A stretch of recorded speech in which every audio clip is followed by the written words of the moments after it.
Isso aí, galera, bora lá para mais um React. E hoje quem tá aqui com a gente é o senhor Itabira, tá? Falando de geração Z e o capitalismo, tá? Não sei, não cliquei no vídeo, mas acho que tem alguma coisa a acrescentar sobre esse debate, que é um debate que tá bem recorrente, né? Geração Z não quer trabalhar, geração Z não quer trabalhar, acho que não tem nada a ver com isso, tá?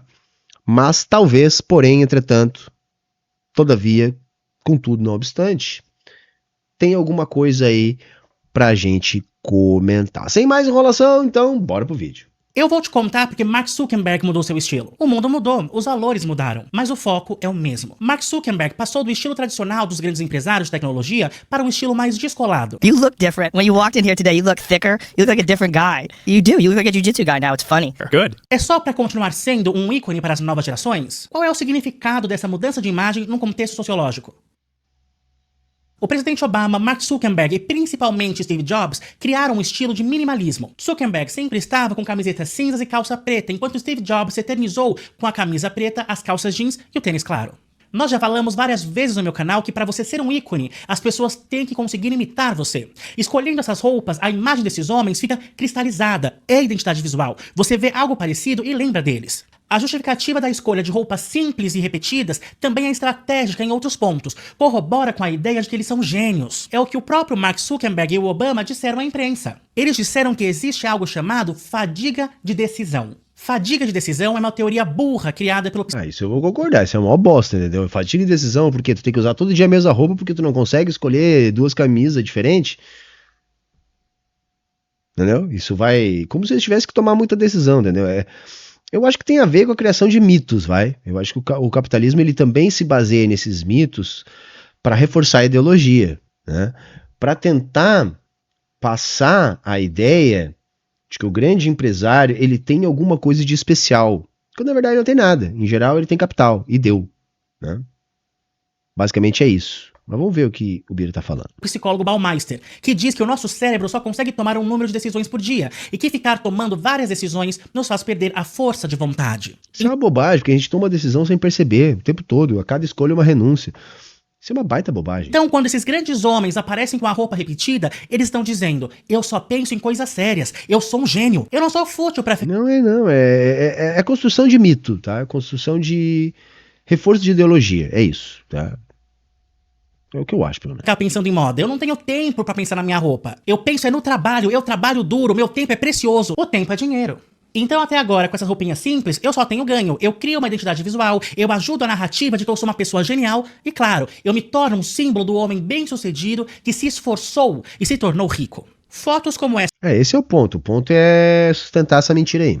do Bill Gates sempre viralizam na internet. Bill Gates já foi, por muitos anos, o homem mais rico do mundo. Então é uma mostra da simplicidade dele e corrobora com uma conversa fiada de que quem gasta dinheiro é pobre, o rico é simples. E não é verdade. Uma blusa... Isso é óbvio, tá? Isso aí assim.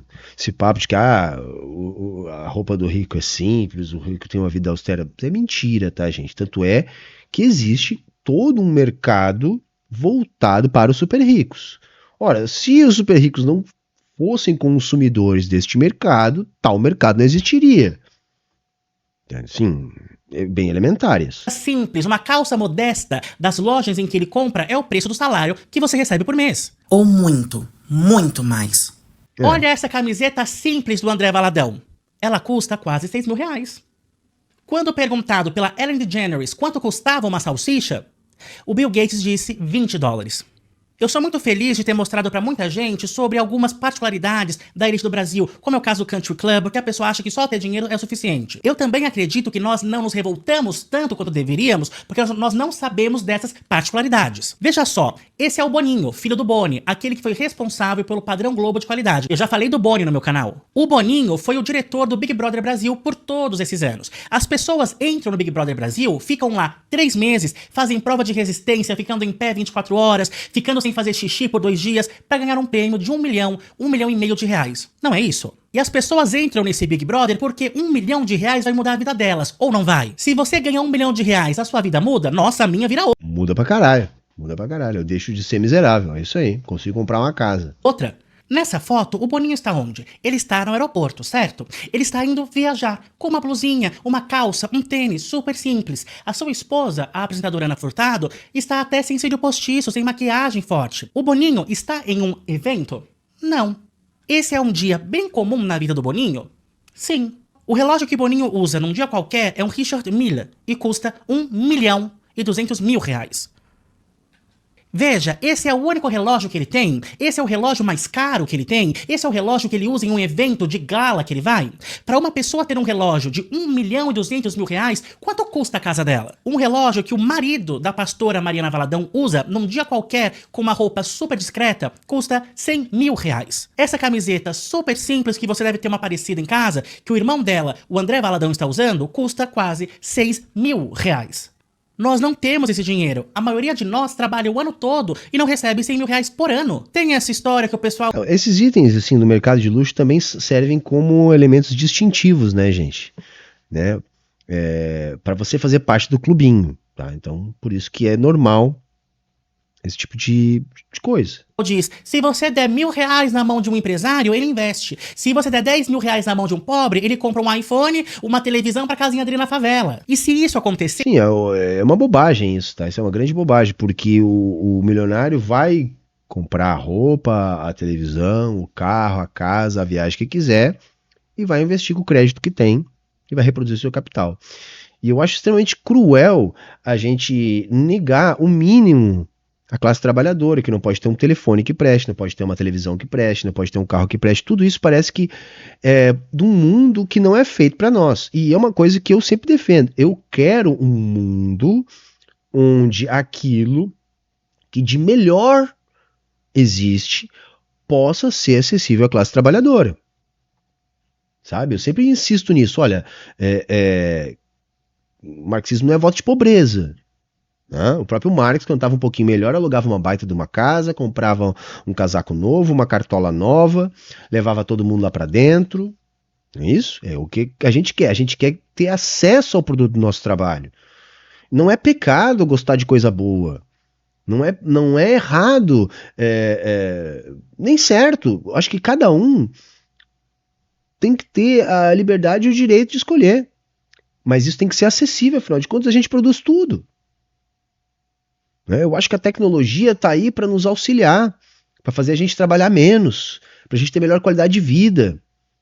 Então, tudo que a gente é capaz de criar tem que ser acessível para a gente. Eu acredito que quando a gente superar a lógica capitalista de produção, verdadeiramente emergirá aquilo que apraz. Porque hoje a gente não consegue separar muito bem o que apraz do que é aquilo que serve como um elemento distintivo na sociedade. Porque uma coisa importante que todo mundo saiba é, no capitalismo você é o que você tem. O carro que você dirige vai determinar como é que você vai ser abordado na blitz. A roupa que você usa vai determinar como é que você vai ser tratado pelo atendente. O bairro que você mora vai determinar como é que você é tratado por todos que ali circulam. Até mesmo pela justiça. Dependendo de onde é o seu CEP, você vai ter um tratamento na justiça burguesa. Então são elementos distintivos. Porque no capitalismo, ninguém pergunta se o carrão que você anda foi roubado. O que interessa é que você anda num carrão. Ninguém pergunta se para morar no bairro de Bacana, na casa de Bacana, você é um bandido. Isso não é uma questão. É lógico que o dinheiro antigo, de família, traz um outro elemento distintivo. Ou seja, o elemento de aristocracia, que muitas vezes o novo rico não tem, mas não tem de maneira transitória, porque em algumas gerações terá também. Há sim um ciúme do novo rico entre o old money. Por quê? Porque é uma ameaça a esses elementos de distinção. Ora, como assim agora qualquer um pode ter acesso àquilo que antes só quem é da minha estirpe tinha? Isso existe, mas é transitório. Em 2 ou 3 gerações, isso também começa a mudar. Se sabe por que aconteceria? É porque os empresários, os ricos desse país, andam com mais dinheiro no bolso numa quarta-feira do que você vai conseguir acumular e deixar de herança pro seu filho. Mas o otário compra essa ideia de Com certeza, quando eu vejo uma pessoa ostentando no aeroporto um relógio de 1 milhão e penso que 99,9% das pessoas nunca vão juntar 1 milhão, quando eu penso que eu tenho 43 anos e não tenho casa própria, e sou classificado muitas vezes como classe média, uma classificação meio esquisita, né? Mas enfim, a gente tem que lembrar que a gente é muito pobre, galera. A gente não tem noção do dinheiro porque a gente, em geral, é muito pobre. E isso é uma grave distorção do capitalismo, que é capaz de produzir tanta riqueza, ao passo que concentra essa riqueza na mão desse 0,1%, que pode comprar um relógio de 1 milhão, enquanto que quase todo mundo jamais vai ver 1 milhão junto na vida. Simplicidade. Além disso tudo que nós já falamos, a roupa simples remete ao que o sociólogo clássico Weber chama de uma das razões do capitalismo. Vamos falar sobre isso. Por acaso você tem um amigo que gosta de coaches? Um amigo que faz crossfit? Um amigo que compra Bitcoin? Você já viu esse pessoal do 5 AM Club? O que é isso? Esse povo que acorda às 5 horas da manhã e vai correr. Você já viu gente assim? Gente que toma banho frio até com gelo? Já viu ou não? Eu sei que você já viu. Geralmente é gente que tem um pouquinho mais de dinheiro que faz isso. Eu boto isso na conta da ideologia. São pessoas iludidas. Gente, o que eu tenho de colega iludido. Iludido, sim. Professor, rede pública, que leva uma vida foda. Gente que tem acesso à educação de qualidade, enfim, a livros, e a melhores mídias. As pessoas compram o discurso do primo rico. Porque é muito mais fácil aceitar que o problema está em você, porque todo o conjunto de aparatos de dominação ideológica te leva a isso, do que você entender que é um problema estrutural que faz com que você não possa ter acesso àquilo que é tão fácil para esse 0,1%. E as pessoas acreditam que o primo rico ficou rico baseando-se naquelas dicas que ele dá. E não nos vídeos que ele faz, nos livros que ele vende e nas palestras. A galera acha que é com investimento. Não é. É explorando a ideologia que tenta colocar no indivíduo os problemas da sociedade. E isso é inerente ao capitalismo, gente. Desde que o capitalismo existe. Sempre a culpa foi do vagabundo, do preguiçoso. Hoje em dia é o que não é proativo, o que não pensa fora da caixa, o que não toma banho gelado.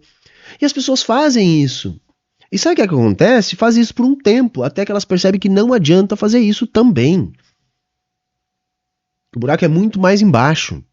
Acordar às 5 da manhã pra correr? Não. O pobre já acorda às 5 da manhã e corre atrás do ônibus, vai 2 horas de trajeto em pé esmagado, parecendo um navio negreiro. É assim. Esse é o negócio. O pobre trabalha muito mais, o pobre se esforça muito mais.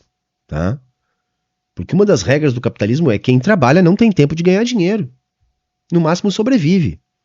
Tem uma regra no capitalismo que é a seguinte: quanto mais você trabalha, menos você ganha. Quanto mais você ganha, menos você trabalha.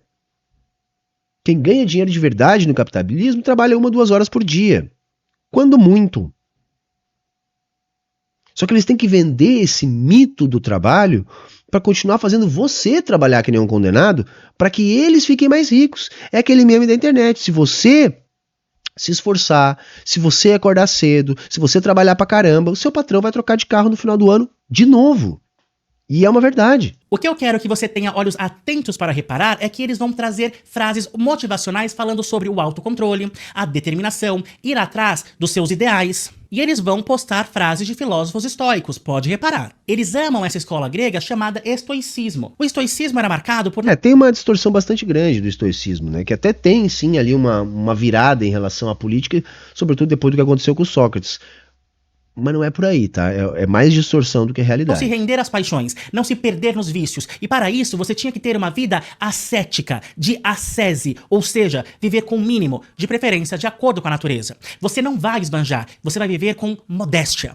Se você está com os olhinhos atentos, você está percebendo que esse discurso é o mesmo da roupa do Steve Jobs e do Mark Zuckerberg. É a mesma coisa do Bill Gates na fila para comprar hot dog, com uma roupa aparentemente que você também poderia ter. Sua roupa mostra os seus ideais, a sua imagem conta o que você acredita. Quando você vê uma senhora com cabelo liso super longo e saia longa, você já sabe quais são os valores dela. Você fala, olha ali uma crente. Para Weber, é isso que vai causar o nascimento da conduta capitalista. O problema é que o Weber inverte, tá, gente? Ele olha isso e acredita que isso é o que reforça o modelo, quando ao contrário, isso é produto do modelo, né, do modo de produção. Então esse é um dos grandes problemas do Weber, é esse, é fazer a inversão da realidade. Ele olha algo que existe e acredita o que existe a isso que ele está olhando. Só que isso que ele está olhando é produto e não causa. Na Idade Média, o católico não achava que ter dinheiro era bom, porque a carne é ruim, o mundo é mau, o que é bom é o espírito, é o céu. Quando o protestante, o evangélico, nasce, com eles é diferente. Isso sempre foi discurso católico também, porque enquanto esse era o discurso, o luxo e a opulência era inerente às práticas, aos ritos católicos. Tanto é que, no Concílio de Trento, quando eles vão reagir à reforma protestante, eles mantêm isso tudo.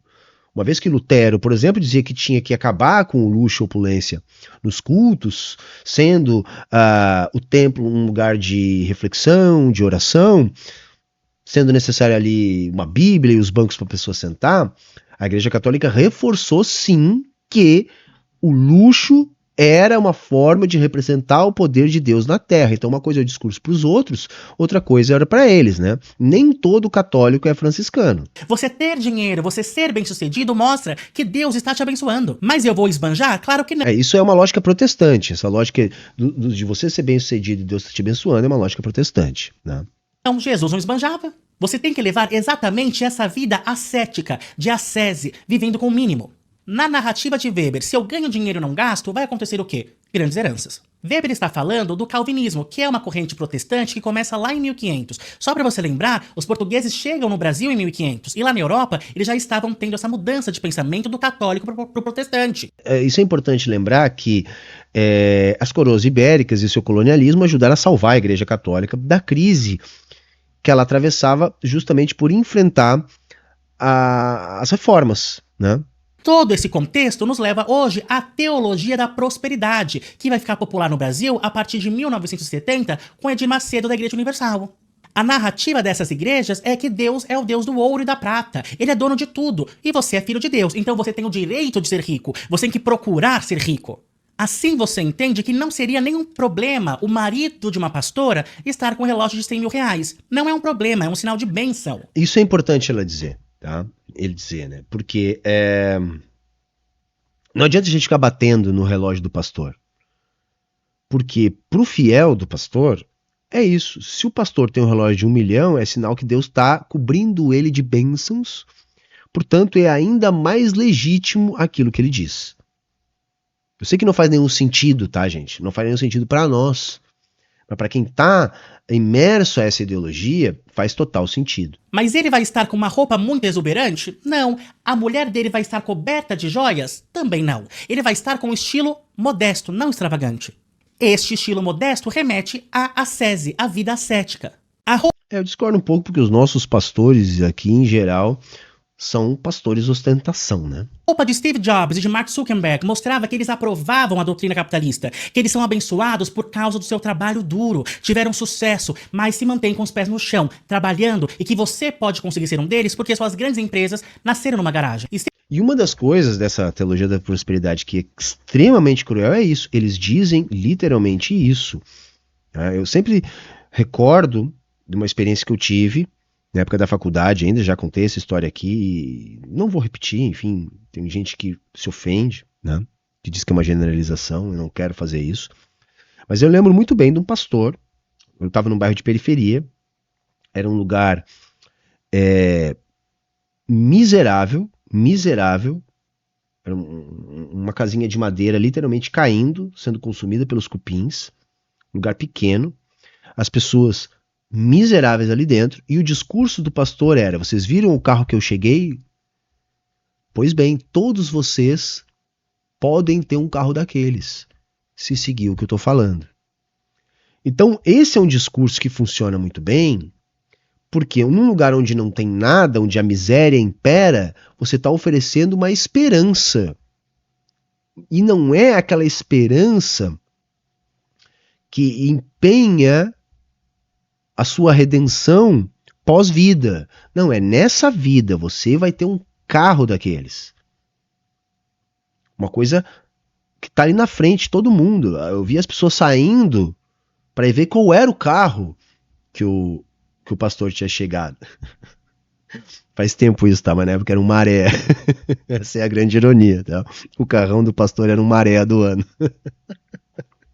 Tá? Essa é a grande ironia. Mas enfim, na época era considerado um carrão, era caro, tá? Mas era assim que era vendido, tá bom? Steve Jobs, o dono da Amazon, os donos do Google, Mark Zuckerberg, todos eles contam a história do mito da garagem que já conversamos aqui no canal. E é mentira, todos eles eram herdeiros, tinham Isso aí. contato, tinham QI, o que indica que é o mais importante. O Zuckerberg estudava em Harvard, gente. Entendeu? Vocês acham que é qualquer um que tá lá? O sócio dele lá, o brasileiro, que tava estudando lá, você acha que ele era de uma família pobre, que tinha mandado o filho para estudar em Harvard? Claro que não, né? Eduardo, se não me engano, era o nome do cara. Mas o mito da garagem é fundamental para o sonho americano. O sonho americano é aquele que qualquer um pode vencer se trabalhar duro. E o brasileiro está trabalhando duro, está acordando 4 horas da manhã para trabalhar 6 dias por semana e ganhar R$1.500. É isso que tá acontecendo, cada vez mais, tá? Cada vez mais. Ninguém aqui é vagabundo, nós estamos trabalhando duro, mas nós não vamos vencer. Eu queria que vocês entendessem muitas coisas agora. Por que há esse apreço pelos Estados Unidos que o Bolsonaro até diz? Por que há esse apreço pela estética desses homens bilionários? Porque tudo isso está ligado a uma narrativa. Essa narrativa que você escuta todos os dias nas redes sociais. Essa narrativa que fez, por exemplo, Pablo Marçal chegar onde chegou. Vendendo o sonho americano. Não foi assim que o Primo Rico ficou milionário? Te vendendo cursos de como você fica milionário? E Pablo Marçal e Primo Rico não enchem a boca para falar de família, de Deus e de suas bênçãos? E Pablo Marçal e Primo Rico não estão vestidos modestamente como os grandes gênios se vestiam? Bira, mas e a Virgínia com a sua bolsa de R$500 mil?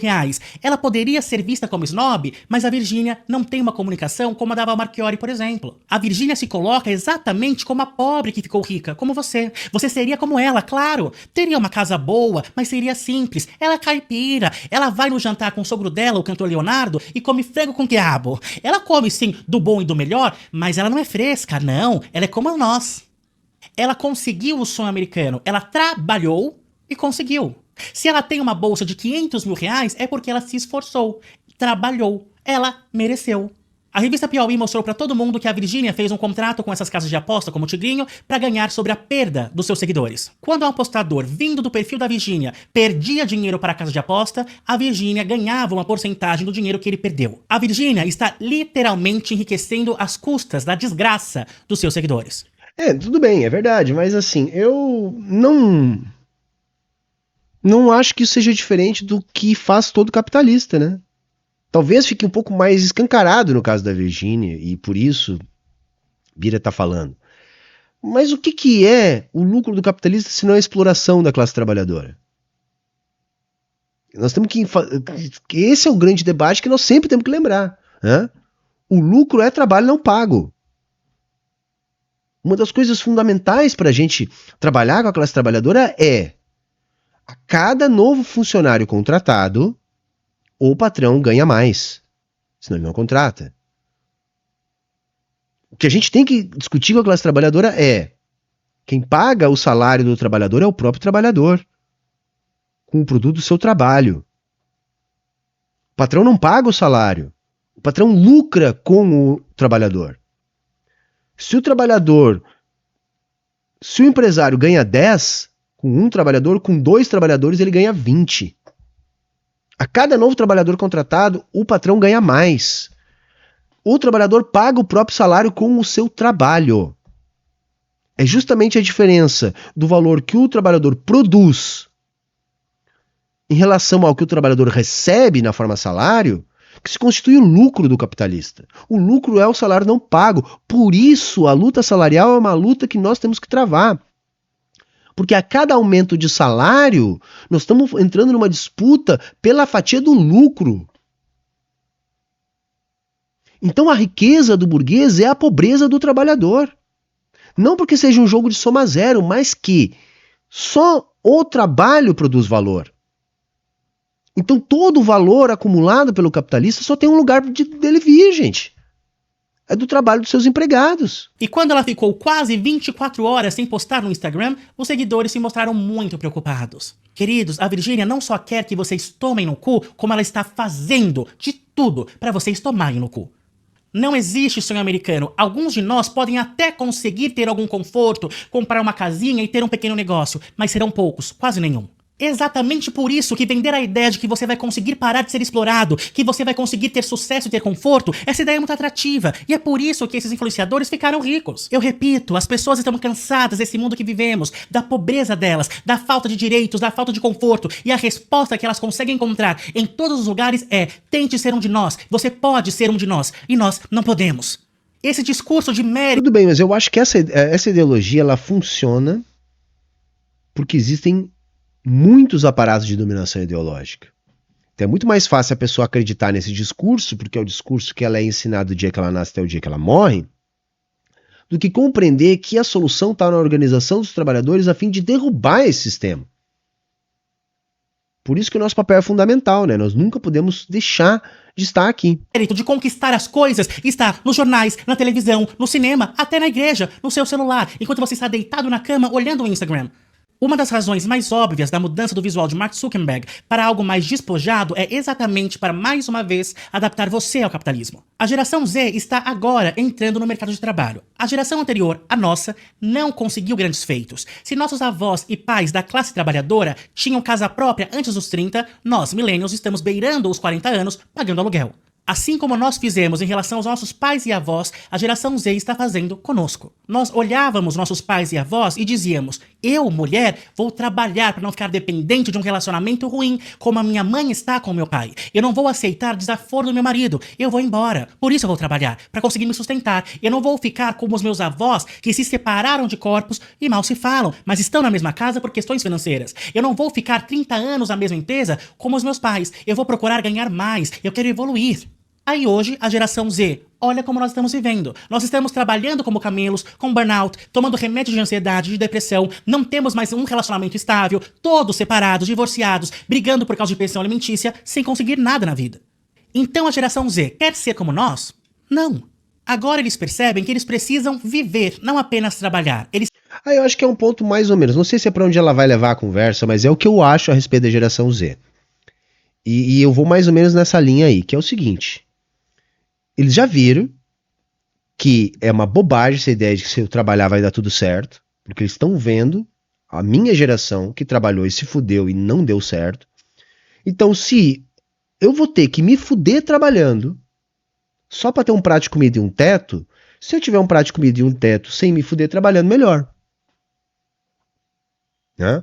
E o outro ponto que eu penso é o seguinte: para conseguir um prato de comida e um teto, e ser humilhado num trabalho que me explora pra caramba, então eu vou ser explorado numa plataforma de gig economy dessas, um iFood, um Uber ou qualquer coisa do gênero, pro dia que eu tiver muito saco cheio eu não ligo o telefone e fico em casa, do que aceitar um trabalho num supermercado, numa escala humilhante, para ganhar um salário de fome e ainda ser avacalhado por um patrão, que é um outro ferrado que nem eu, que desconta em mim todas as suas frustrações. Então, se é pra ser um fudido trabalhando no 6x1 no supermercado, melhor eu ser um fudido trabalhando no Uber. Porque fudido por fudido, no Uber eu posso um dia não ir, e no outro dia eu vou de novo. Se é pra ser um fudido, eu preciso ser um fudido com esse mínimo de autonomia, que é uma falsa autonomia, porque eu não vou juntar nada mesmo. Né? E tem um outro ponto que também tem a ver com a realidade do Brasil neste momento, desta pressão dos aparatos de dominação ideológica, a fim de implantar um neoliberalismo mais radical para que se aumente o desemprego e facilite a vida dos donos de supermercado que não conseguem jovem para trabalhar tipo escravo.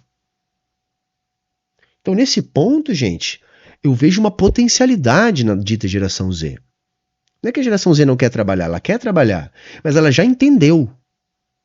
Ela já entendeu que esse trabalho, essa lógica de superexploração não vai levar a nada. Então o negócio é simplesmente dar um jeito de ter o que comer e ter onde morar. O resto a gente vai se virando. Fica na casa dos pais até os 50 anos. Porque não consegue sair. Porque para sair teria que sujeitar uma série de coisas que, somados os prós e os contras, a galera prefere não fazer. Então é uma falência do capitalismo nesse sentido, de convencer as pessoas de que elas têm que se matar trabalhando. Eu digo isso sempre, nós trabalhamos mais que um servo medieval. com um agravante. O servo medieval não tinha esse violento processo de alienação do trabalho, ele tinha acesso ao produto do seu trabalho. Tinha um trabalho mais sazonal, épocas do ano trabalhava muito mais, outras épocas era muito mais tranquilo. Era uma vida miserável porque faltava tudo, o básico era escasso.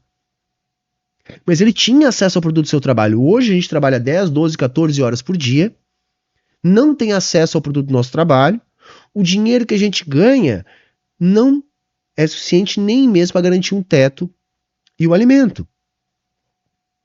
É lógico que isso vai frustrar, é lógico que isso vai gerar uma reação. Eles têm que ter uma vida estimulante. Vem o Mark Zuckerberg, que antes para nós era a representação da vida ascética, modesta, de ascese, de trabalho duro, e te mostra como ele é descolado, feliz e bem-sucedido. Ele não só trabalha, ele passeia, ele viaja, ele tem um casamento legal. A próxima geração sempre quer romper com a anterior. É sempre assim. No meu curso de Sociologia, eu mostro isso com a maquiagem. Nos anos 50, eu me mostro feliz, sorrio muito e uso maquiagem forte na boca. Nos anos 60, então, eu vou ficar com uma cara de bosta. Eu não vou sorrir, eu não vou usar maquiagem forte na boca. Agora, eu uso muita maquiagem, mas nos olhos.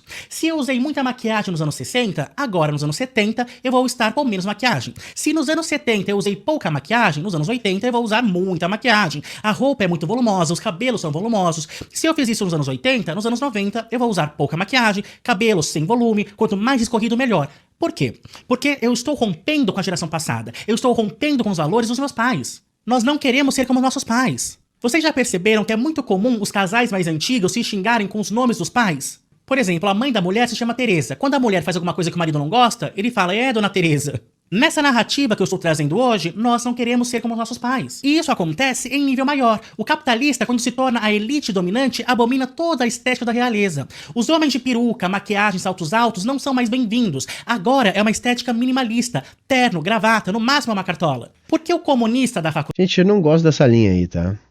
Eu sempre acho que a explicação tá na necessidade de reprodução do capital. E a necessidade de ter mercadoria nova, né? E de ter sempre o novo. Então aquela história, o novo sempre vem, penso eu, é um bom debate, tá? Não tô aqui só pra, né? Enfim. O novo sempre vem por quê? No meu entendimento, pela necessidade de reprodução do capital. Tá?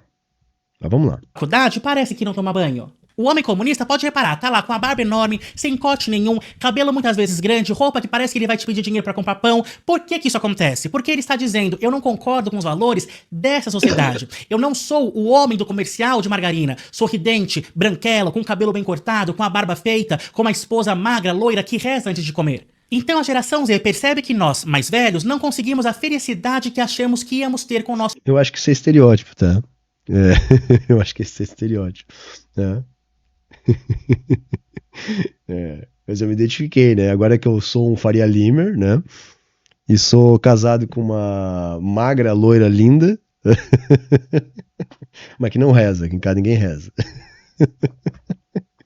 Tá bom, Bira, tá bom. Nosso modo de vida. Bauman conta mais ou menos sobre isso em Mal-Estar da Pós-Modernidade, sobre a nossa geração. Nós não estamos mais presos num relacionamento infeliz de 20 anos, mas também não estamos felizes procurando gente no Tinder que só vai transar com a gente, nos enrolar e cada um pro seu lado. Ai, a minha avó nunca teve um orgasmo, ela não conhece o próprio corpo, ela pensa que é pecado. Eu não vou deixar a religião me oprimir assim, eu vou viver a minha sexualidade, é saudável. Mas eu acho que acho que influencia, talvez não seja o maior determinante, mas é bom a gente lembrar.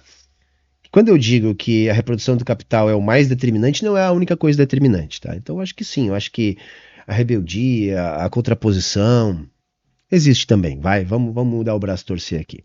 É a vida, aí você vai, cresce, se afasta da religião, dá a perereca a torto direito e também não é feliz. Esse nosso distanciamento da religião pode ter protegido a gente de algumas infelicidades, mas não nos levou à felicidade que achávamos que teríamos. Essa, inclusive, é uma das grandes discussões da filosofia. O ser humano se sente incompleto, nós não podemos nos preencher. E como... Eu acho que tem uma coisa de geração, agora eu vou falar como velho, tá? Eu vejo cada vez mais o jovem desajustado, sabe? Porque eu acho que nós estamos num momento de transição dos grupos sociais, sabe? Na minha geração, a gente se encaixava em algum grupo. Hoje, os grupos parecem coisa do passado. O jovem novo não se encaixa nesses grupos. Eu acho que passado este momento, nós vamos ter novas organizações e novos grupos. Né? Hoje eu vejo o jovem procurando algo que não o completa, onde ele não se sente bem. Claro, não são todos, tá, gente? Mas sobretudo aqueles mais críticos ao capitalismo. Né? Aqueles mais com dificuldades de se adaptar ao discurso da normalidade do capital. Sabe? Eu tenho notado isso, mas eu nunca tinha falado isso, até porque são coisas que eu estou recém começando a tentar elaborar melhor, mas eu acho que a gente está numa transição de gerações que a gente ainda não consegue ter clareza do que vai vir depois em termos dos grupos, sabe? Eu tenho sentido uma transformação no jovem. O jovem não é mais o jovem que a gente tinha quando eu era jovem, mas ainda não está claro o que é o novo jovem, sabe? Tem uns ainda tentando retornar ao passado, outros que não se ajeitam a nada do que está posto, e outros tentando construir algo novo para estar posto. Eu acho que daqui a uns anos talvez a gente tenha essa noção. O que eu vejo isso com bons olhos? Eu vejo um grande potencial revolucionário na juventude. Sabe? Eu acho que essa geração Z, ela tem um grande potencial revolucionário porque ela não acredita mais. Ela não acredita mais nessa ideologia da maneira que a minha geração acreditava. Eu sou da geração produto do fim da história, saca? Do fim de todas as ilusões, paixões e idealizações de futuro, de transformações. Essa geração aqui, ela tá atordoada. A minha geração, ela estava desiludida, mas não estava atordoada. Porque ela achava que não, então agora vai ter prosperidade, é o mundo livre, vai daqui para frente só melhora. A geração de agora continua atordoada, né, no sentido de estar desiludida, quer dizer, mas não está feliz com o que está aí, e nem tem esperança de que vai estar melhor. Ao contrário, a maior parte dos jovens, a impressão que eu tenho é que, se você perguntar como é que vai ser o futuro, eles vão dizer que vai ser pior. Na minha geração ainda, a gente achava que ia ser melhor. Hoje o jovem acha que vai ser pior. E talvez isso também ajude a desenvolver um bom potencial revolucionário. Como lidar com isso? Nós já vimos hoje. Uma resposta é o estoicismo. Não caindo em desejos, em vícios, sendo determinado, comendo certo, correndo. Mas isso mostrou felicidade? E mais uma vez o capitalismo se modifica. Ei, é verdade, geração Z, vocês não vão ser felizes seguindo os passos dos millennials, que só trabalham, não têm religião, não vão pra igreja, não têm famílias, que usam a mesma roupa pra pensar em decisões sérias igual o Mark Zuckerberg. Sabe como você vai ser feliz, geração Z?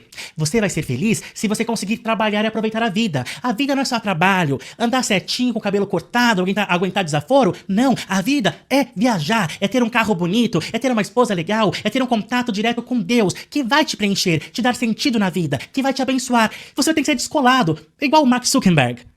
Se o vazio não cura quando eu me afasto de Deus, as igrejas protestantes agora têm uma estética jovem, têm produtos legais, têm eventos descolados. E é verdade que você se sente preenchido com aquela pregação dizendo que há alguém cuidando de você, num mundo hostil, onde todos são seus competidores. O pastor com seu relógio caro diz que você pode prosperar, porque é o que Deus quer. Se a geração anterior, a nossa, promoveu uma lista de palavras e assuntos proibidos, é claro que essa geração de agora vai cuspir nisso. O TikTok dos jovens se enche de vídeos de igrejas descoladas, mulheres que querem ser donas de casa, terem um monte de filhos, serem threadwives, as esposas tradicionais. Vídeos e mais vídeos com promessas de enriquecimento, falando de buscar a espiritualidade, defendendo formas não científicas. Acho difícil, acho meio temerário, tá? Porque assim como tem esse jovem conservador, tem esse que eu falei agora, que não se adapta a esse tipo de coisa, né? Que é aqueles que o jovem conservador vai considerar estranho. Né, fobia social, não se adapta a nenhum grupo, parece que não pertence a nenhum lugar, sabe? Tá numa espécie de anomia, né? Aquele jovem que adota o visual conservador das meninas recatadas do lar, né? O fazem se encaixando nesse grupo, tá? Que sim tem um elemento reacionário em relação a toda a liberdade oferecida à minha geração, por exemplo. E aí, como não deu certo, a gente não teve o futuro melhor que a gente esperava quando era jovem, parte desses jovens compra a ideia de que então nós não devemos fazer aquilo que a minha geração fez. E aí se apega àquilo que a geração dos meus pais fizeram. Entende? Quando eu olho um jovem conservador tentando emular um jovem dos anos 70, eu penso nisso. Mas eu entendo que isso é uma parcela da juventude. Tem uma outra parcela que está gritando, mostrando na maneira de se vestir, na maneira de não se adequar a nenhum grupo, justamente que não aceita nem aquilo que tinha antes, nem o que tinha antes do que tinha antes. E que provavelmente vai constituir alguma coisa que a gente ainda não sabe muito bem o que é. Científicas de medicina, desdenhando da política porque agora nós somos indivíduos isolados e não parte de um coletivo. Homens que procuram mulheres de valor e deixam claro isso. Jovens gays dizendo que não querem a promiscuidade que vem na geração anterior, que não levou ninguém à felicidade.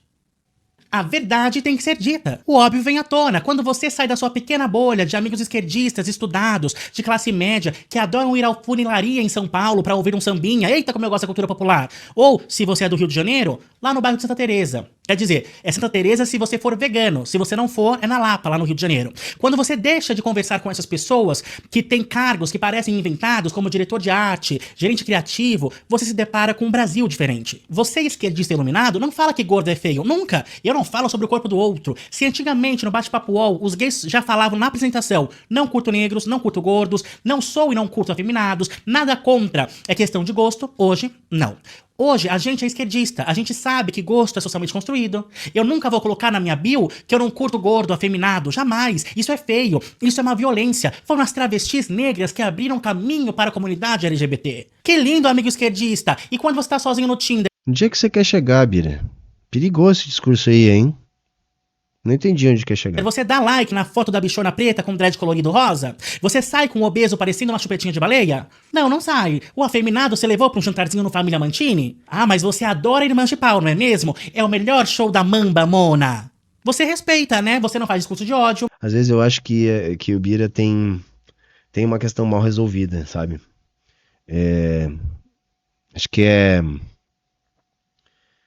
enfim, posts, né, que eu já vi e tal, assim, sempre cai nessa aí, né? De repente uma solidão, uma coisa assim que barra mesmo, é foda, né? Mas talvez possa enviesar um pouco o que ele diz, né? Mas quem está com a gorda, com o afeminado, com o preto de traços grossos no final do dia?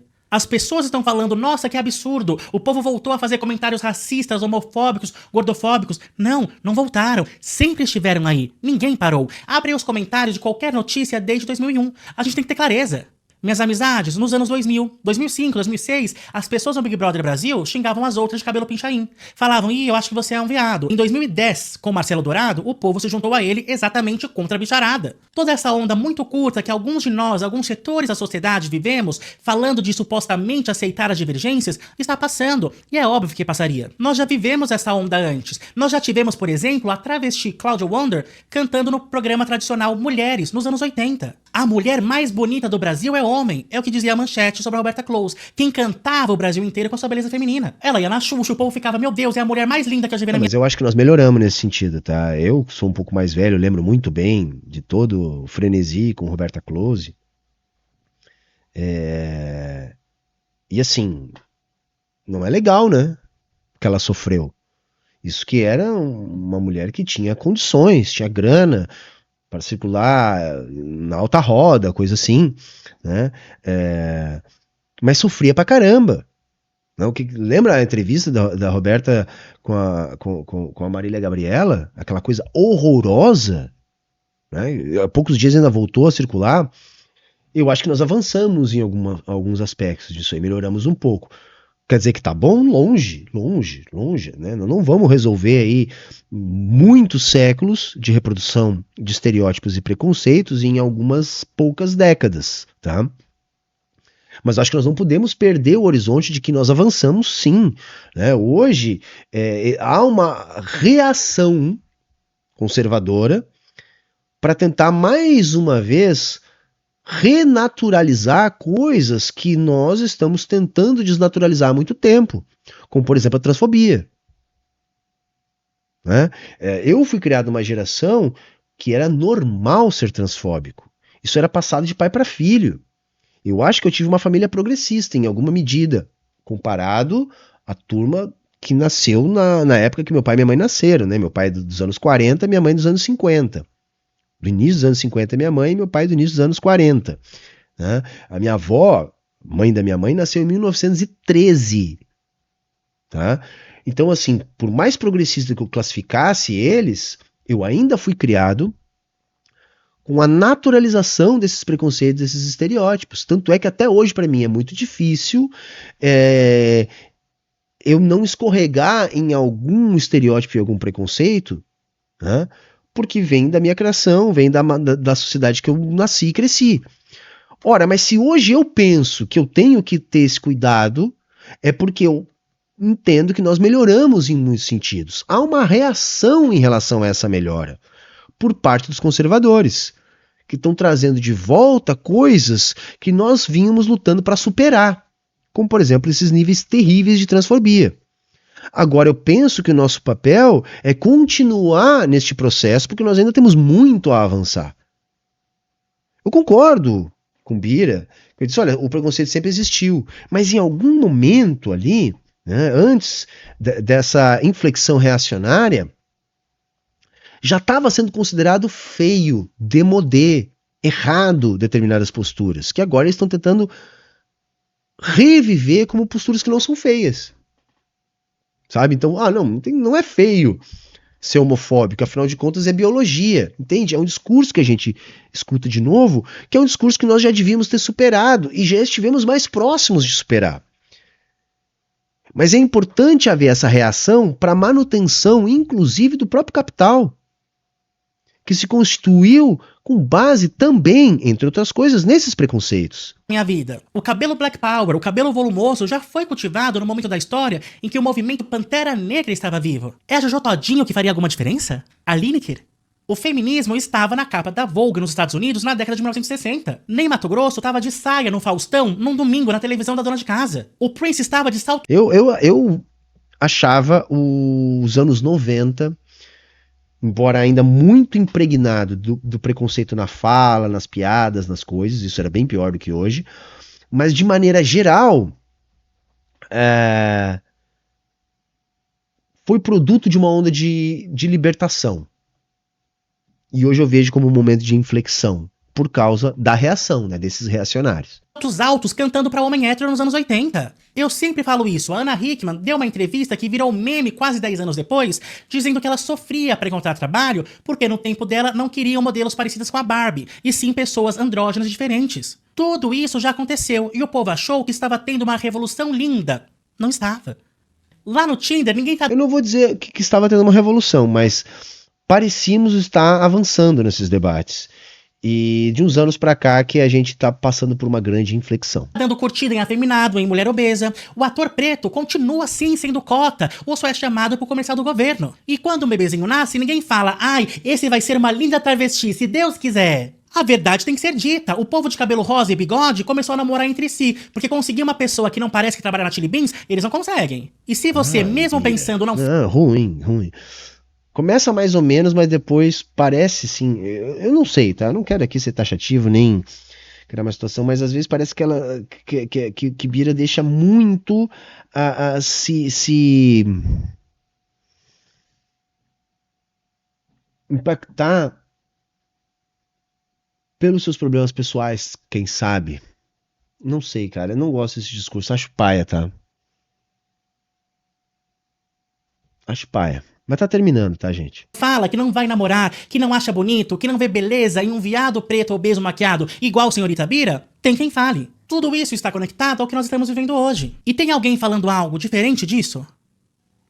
Não sei, hein, Bira? Não sei. Acho... sei lá, achei paia, hein? O que vocês acharam aí, chat? Vocês acharam paia? Achei meio paia, hein? Sei lá. Sei não, hein? Eu acho que acabou indo pro pessoal. Sei lá, posso estar enganado. Não quero aqui também não criar nenhuma inimizade com o Bira e tal. Mas paia, achei paia. Diz aí nos comentários o que vocês acharam, tá? E é isso, vamos ficando por aqui. Chegaram no final.